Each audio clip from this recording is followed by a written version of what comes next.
Okay, as I promised, we're back now.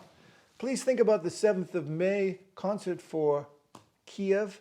Concert for Kiev. It's to help the Red Cross, to help the people in Kiev, to help the situation in the Ukraine. You know, I have friends in the Ukraine, especially in the solo trumpet from the Kiev Opera, Valerie Postvalyuk, and I've been there several times. And even donated a trumpet to a concert or to a festival that he had, music in the 21st century. This was 2000 when he did this. And I took a trumpet to Kiev and offered it as a prize for this competition. And a number of things happened there. And but also I have friends also in Russia. I think basically, and I want to say this very seriously, I don't think there's a problem between the Russian and the Ukrainian people. I think there's a problem between Mr. Putin's ears. He doesn't understand that what he's doing is ruining a lot of people's lives. Not only ruining their lives, but he's killing innocent people. And there's no fucking excuse for that, Mr. Putin. So if you want to visit me in my studio, then come on, bring it on. I've had a good life. I'll take you with me.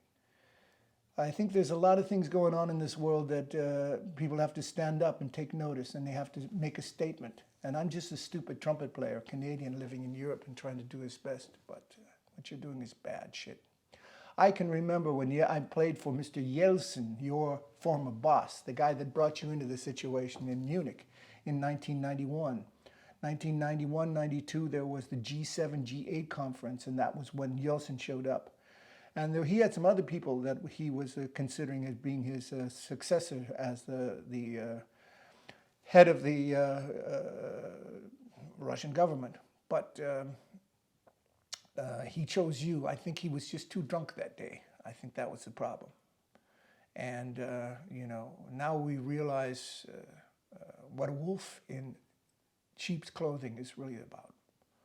So I think the Russian people are wonderful people. And my grandfather was here twice in Germany and fought against the Germans. He never hated the Germans. He was a great guy, fought in both world wars. He never hated the Germans. But what he hated was people like Hitler. And I think the German people should hate people like Hitler too, because he ruined this country. And it's a wonder that this country has come back to its high level of industrial and cultural level. So don't think it's about Russians or Ukrainian people.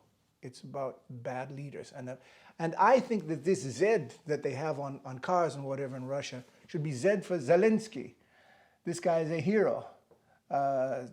This guy is a hero. Everybody thought he's such a buffoon, he's such an idiot, he's such a David Seinfeld, you know, kind of thing, a stand-up comedian. Okay, he's a great stand-up comedian, he's got a great sense of humor, but there's nothing funny about having children being bombed and rockets killing refugees. Nothing funny about it. So that's why I'm doing this benefits concert for the people of Kiev. And I'm giving my father's tuba for children. Mein Vater sein Imperial S tuba and baritone and whatever.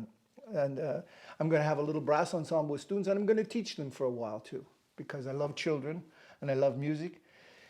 A lot of Flüchtlinge, they come to a foreign country and they're just given, they become nur ein Fußball. They just get a football and, oh yeah, let's just play with each other and be great and whatever, you know. But you don't learn to cooperate with football. You don't learn to the sensibilities of your emotions.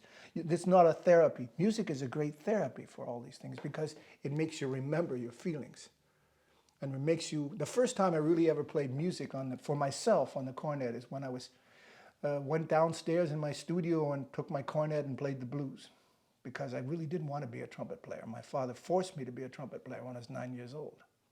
And I wanted to be a jazz trumpet player. We were talking about this before, Mike, and he wouldn't let me do that. He said, anybody can play jazz. You have to learn to play the trumpet properly first. So, you do need to learn to play the trumpet properly first. You can play jazz any way you want to, any way it works. There's some great examples of that. Micah, you and I were just talking about a guy named Chet Baker. Now, we had a CD in the hand of My Funny Valentine. Oh, here it is. See, Chet Baker, well, there's no picture of him on here. This is some cute girl here. The Seven Faces of Valentine.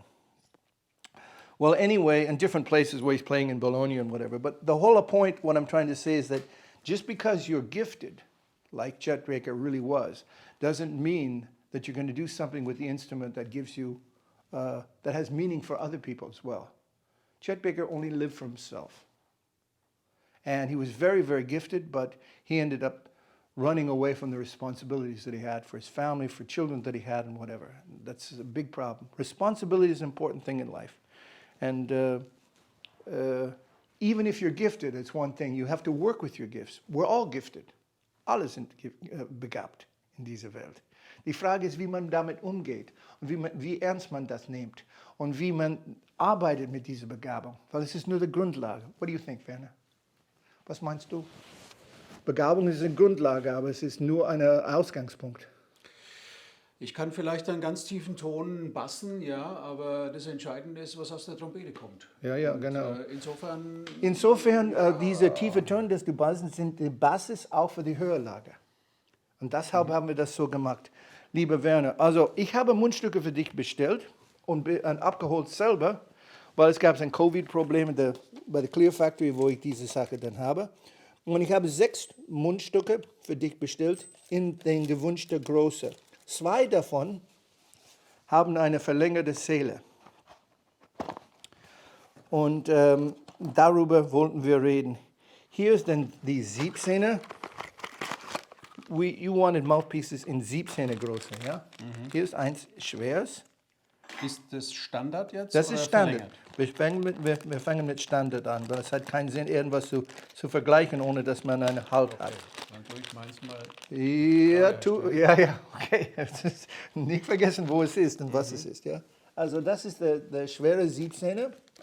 Und Max hat sich durchgerungen, auch ein paar Adapterringe für mich zu machen, die passend sind auch für diese Sache. Lass mich dann erstmal kurz mal sehen. Ja, also ist ein bisschen Abstand da, könnte man adjustieren, aber probier mal auf deiner Trompete. Ich habe heute noch andere dabei, weil ich die anderen beiden... das ist auch ein Bach, aber... Nee, das ist James Morrison. Oh, ein Schagel, Morrison-Modell. Ah, ja, wir haben gerade von James gesprochen. Ich habe die anderen beiden in der Werkstatt und lasse da eine Zwinge drauf machen. Aha. Also dem Mundstück anpassende Zwinge. Oh, hätte ich das gewusst, hätte ich dir ein paar Zwingen gegeben. Oh, das passt jetzt. Oh ja, das ist sehr. Okay. Oh, das habe ich nach Bach ausgelegt für dich, aber es spielt keine Rolle. Ich kann dir auch was anderes zeigen. Entschuldigung.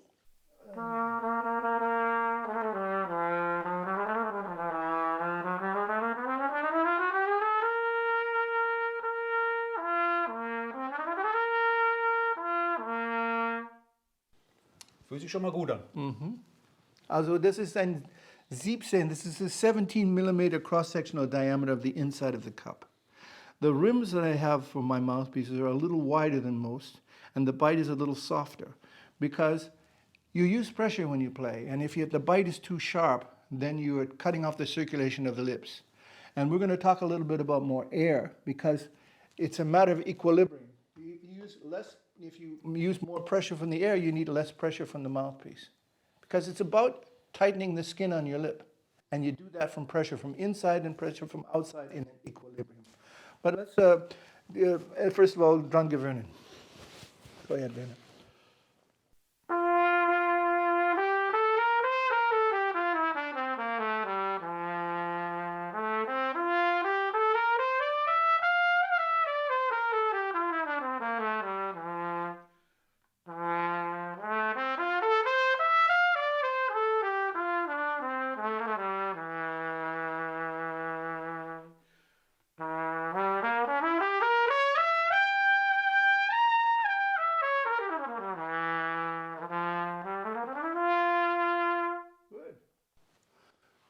Wie tut's denn das?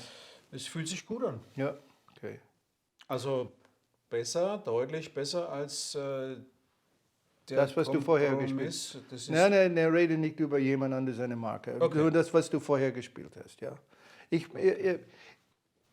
Everybody's doing their best in this world, and everybody's trying to make the best mouthpiece that they can make. And somebody's looking for a good mouthpiece, fine. I don't criticize other people's stuff. I think everybody's trying their best in this world. I'm trying my best, and if that's a better solution for you, I'm happy for you. That's all. I'm not going to criticize somebody else's thing. That's just foolishness. Because, yeah. What's important, though, is that it's a good basis for you. And that high C seemed very easy for you, what you just played. Now, I'd like to suggest something for you. You've got a man's strength here, you know. Mm-hmm. I've talked a little bit before about this whole thing about being ribbed and whatever. When I was 18, I was ribbed. I couldn't play the trumpet at all. I was ribbed. I used to be like big muscles and whatever. But I'm not a little guy even now. I'm about 110 kilos. But back then I was 85 kilos, but only muscles. And I was ribbed here. If you can't move your stomach out and make your diaphragm go down so that you can use the bottom part of your lungs and use the stomach muscles to press the air out, and then it's all cramped. You need to be able to push out there.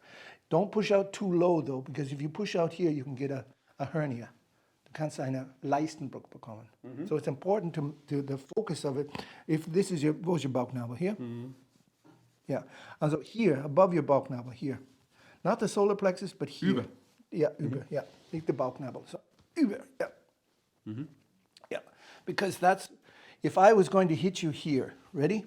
Mm-hmm. So the first thing you did was tighten up here, because you know you're going to get, it's going to hurt unless, the tighter you are here, the more you can withstand it.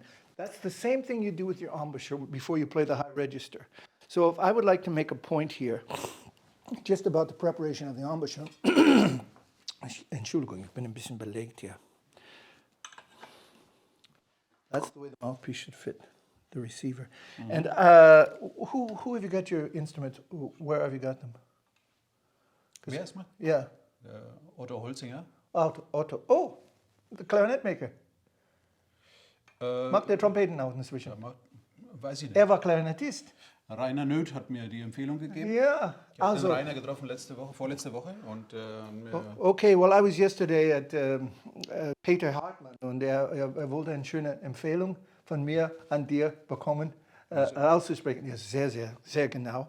Und, aber gleichzeitig will ich dir einfach was schenken, und zwar ein paar Swingen von mir, die passend sind für dieses Mundstück. So dass vorher dann das fertig gemacht hat mit deinem, so dass das Mundstück und Mundrohr in einer Tour, so wie hier, dieses Mundrohr, dass das Mundstück dann passt ganz genau hier drin, weißt du? Und dann innen ist das Mundstück eine Verlängerung von dem Mundstück. Und Mundrohr und Mundstück sind eine Einheit dann in dem Moment. Siehst du, das sind keine... Ja, ein kleiner Absatz ist da. Also nur der Andockpunkt. So überhaupt kein Ansatz. Das stoßt direkt hier an das Mundrohr an. Das ist die Idee. Okay. Innen und außen. Take a look. Mike says I don't do this long enough. So can you see? Das sind keine... Nimm es. Das ist ein Mundrohr für einen DSAF-Trompeter.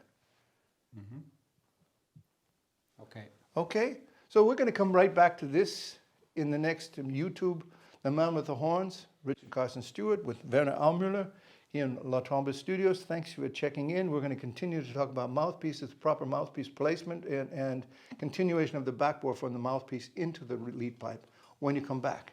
Thank you for tuning in, and thank you, Werner Aumüller, for being here.